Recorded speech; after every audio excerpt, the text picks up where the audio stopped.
永升上人開示錄1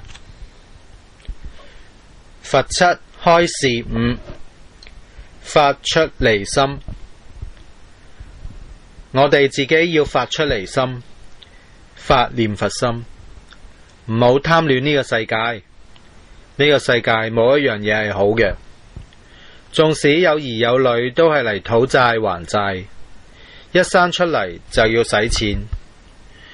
若果生出嚟係白痴嘅，使咗好多錢，醫極都醫唔好。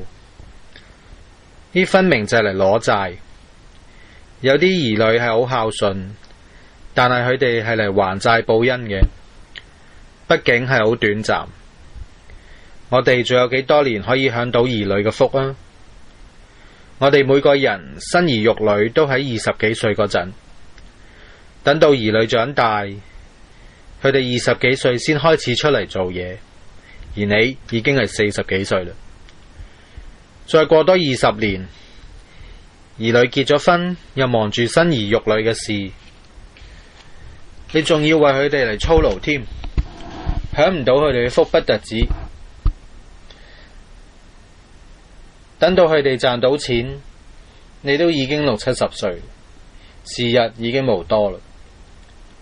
呢個世界嘅時間就係咁短促，苦惱嘅世界，所以呢就要發願求生西方啦。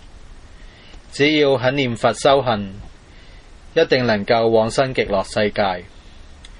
唔好貪戀兒女滿堂，事業蓬勃，呢啲都係無常嘅。家大業大，無常一到，乜嘢都帶唔走。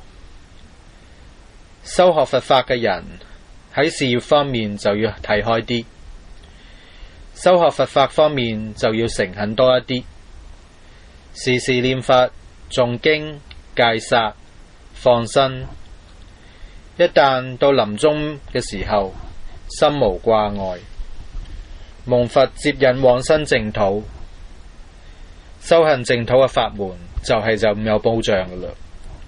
自己有信心、有願力，加上阿彌陀佛嘅願力、自力同埋他力，自然就能夠成就。